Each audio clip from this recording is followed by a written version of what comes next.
Hello students, कल हमने आपको असर्टिव सेंटेंस पढ़ाए थे इनडायरेक्ट नरेशन में कि किस तरीके से असर्टिव सेंटेंस का जो है वो इनडायरेक्ट बनाया जाता है।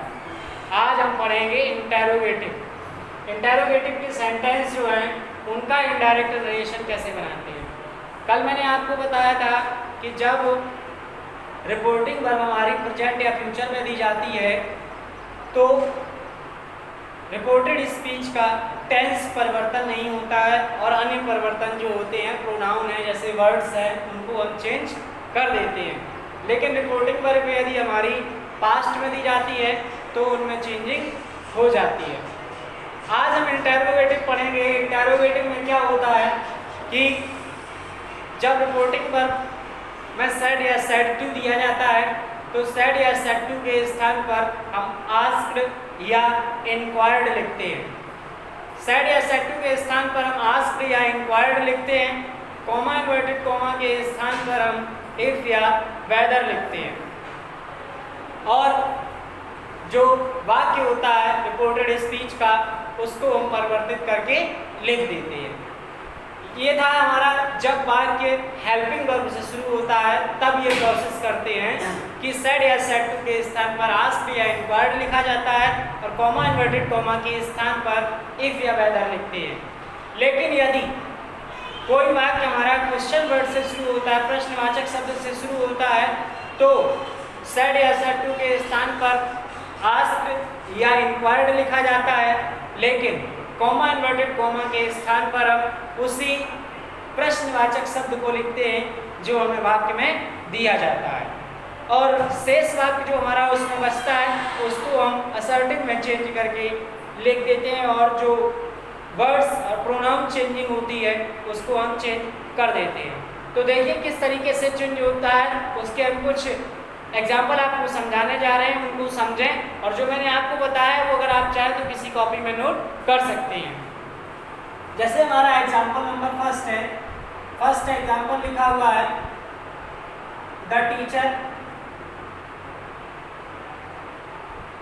Said comma inverted comma are you writing Are you writing a letter? Question mark comma close. तो देखिए हमारा वाक्य जो है वो हेल्पिंग वर्ब से शुरू हो रहा है और हमने बताया था कि जब वाक्य हमारा हेल्पिंग वर्ब से शुरू होता है तो कॉमा इन्वर्टेड कॉमा की जगह इफ या वेदर लगाते हैं और सेड या सेड टू की जगह आस्क्ड या इंक्वायर्ड लगता है। यानी कि सेड या सेड टू को हम आस्क्ड या इंक्वायर्ड में चेंज करते हैं। जैसे द टीचर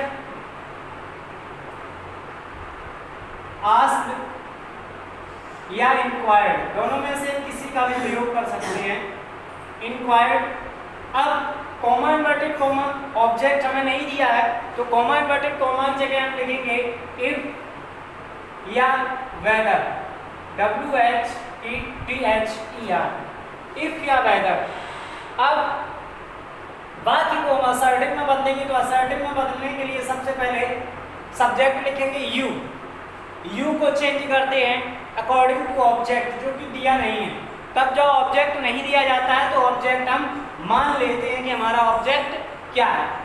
चलो जैसे हमने मान लिया यहाँ ऑब्जेक्ट हिम लिखा है, ठीक है। अगर हमने मान लिया यहाँ ऑब्जेक्ट हिम लिखा है तो हिम के अकॉर्डिंग यहाँ पे क्या हो जाएगा ही, और ही लिख दिया हमने, आर को चेंज करेंगे तो हो जाएगा was.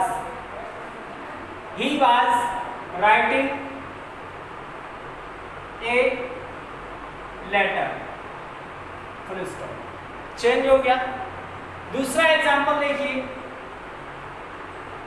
My friend said to us, my friend said to us comma inverted comma will they play the match tomorrow? Will they play the match tomorrow? Question. अब हमें करना क्या है इसको चेंज करना है। किस तरीके से करना है? जैसे हमने ऊपर किया था उसी तरीके से इसको भी चेंज करना है। माय फ्रेंड सेड टू को चेंज करेंगे, आस्क्ड या इंक्वायर्ड, अस कॉमा इन्वर्टेड कॉमा की जगह लग जाएगा इफ या बेटर, दोनों में से हम यहाँ कुछ भी यूज कर सकते हैं, आस्क्ड या इंक्वायर्ड और कॉमा इन्वर्टेड कॉमा की जगह इफ या वेदर में से कुछ भी यूज कर सकते हैं। अब हमको वही प्रोसेस फिर करनी है जो हमने ऊपर की थी, कॉमा इन्वर्टेड कॉमा तक हमने चेंज कर लिया। अब उसके बाद क्या है कि हमारा सेंटेंस बचा है इन्वर्टेड कॉमा के अंदर वाला, इसको हमें असर्टिव में बदलना है। तो सबसे पहले सब्जेक्ट क्या है? दे यानी कि थर्ड पर्सन, और थर्ड पर्सन चेंज नहीं होता है तो दे का यहाँ पर दे ही रहेगा, दे। अब विल को चेंज करेंगे वुड में, तो यहाँ हो जाएगा would, they would play the match. Tomorrow को चेंज करेंगे the next day,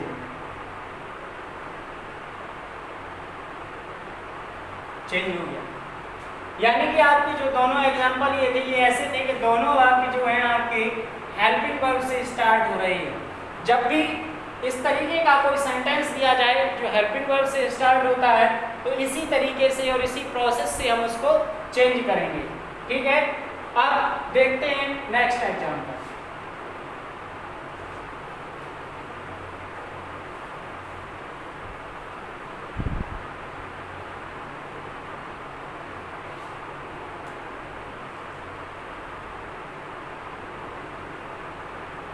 My mother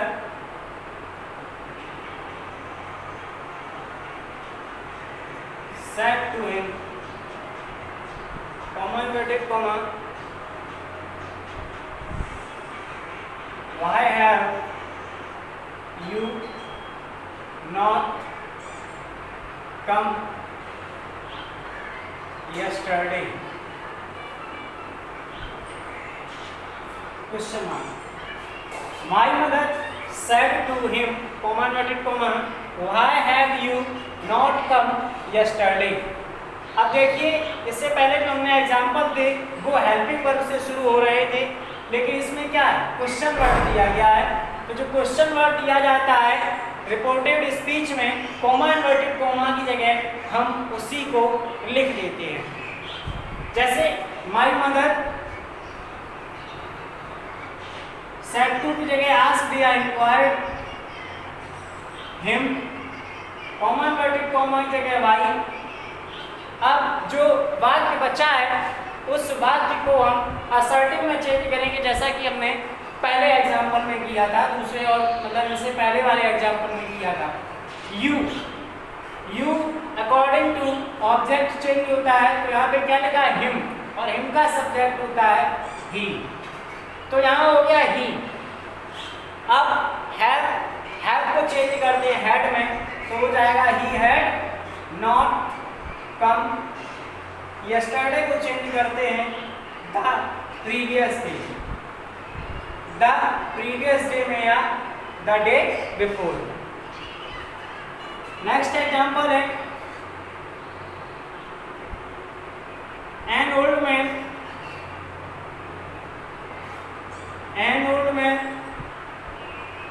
said to me, comma inverted comma, an old man said to me, comma inverted comma, how old are you? How old are you? देखिए क्या होता है, कुछ example ऐसे होते हैं जिसमें क्वेश्चन वर्ड के साथ एक नाउन या एक एडजेक्टिव दे दिया जाता है। क्वेश्चन वर्ड के साथ नाउन या एडजेक्टिव दे देते हैं, तो जब हम वाक्य को इनडायरेक्ट में चेंज करते हैं तो उन दोनों को हम अलग अलग नहीं करते हैं, जैसे लिखे हैं वैसा ही एक साथ हम उनको लिख देते हैं। यदि हम उनको अलग अलग करते हैं तो हमारा जो वाक्य है वो गलत हो सकता है। तो जैसे इसको चेंज करेंगे तो an old man said to की जगह asked me, comma inverted comma की जगह प्रश्नवाचक शब्द क्या है? हाउ।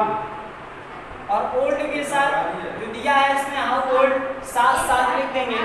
यू को चेंज करेंगे मी के अकॉर्डिंग, यानी कि अकॉर्डिंग टू ऑब्जेक्ट, तो मी का सब्जेक्ट होता है आई। आर को चेंज करेंगे वाज, तो हो जाएगा N old man asked me how old I was. तो ये हो गया हमारा दूसरा एग्जाम्पल। अब क्या होता है कि कभी कभी हमसे कोई क्वेश्चन पूछा जाता है और हमें उसका आंसर यस या नो में देना होता है। जैसे कि एक एग्जाम्पल हम आपको समझा रहे हैं, एक एग्जाम्पल हम आपके सामने लिख रहे हैं, उस एग्जाम्पल को आप समझ लें कि इसमें क्या है। देखिए जैसे एग्जाम्पल लिखा है my father said to me, comma inverted comma, have you completed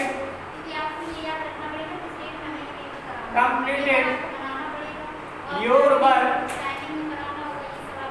question mark, I said comma inverted comma, yes full stop comma close। देखिए इतना तो अभी हमने पढ़ा था, यहाँ तक जो सेंटेंस लिखा है इतना हम बना सकते हैं क्योंकि मैंने आपको अभी समझा दिया था। अब देखिए नेक्स्ट एग्जांपल जो मैं आपको बता रहा था तो वो ये है my father said to me have you completed your work, I said yes. तो इसमें क्या करना है, सेड टू की जगह आस्क्ड या इंक्वायर्ड, ये जो सेड टू लिखा है पहला इसकी जगह आस्क्ड या इंक्वायर्ड लिखते हैं, कॉमा इन्वर्टेड कॉमा की जगह जो है इफ या वेदर लिखते हैं, लेकिन जो दूसरा वाला जो है इसकी जगह हम आंसर्ड या रिप्लाइड लिखते हैं। जो दूसरा वाला सेड दिया जाता है इसकी जगह हम आंसर्ड या रिप्लाइड लिखते हैं। ठीक है, अगर ये नहीं लिखना है तो यस दिए जाने पर रिप्लाइड इन अफर्मेटिव लिखा जाता है और नो दिए जाने पर रिप्लाइड इन नेगेटिव लिखा जाता है। जैसे इसको हम बनाएंगे तो बनेगा माय फादर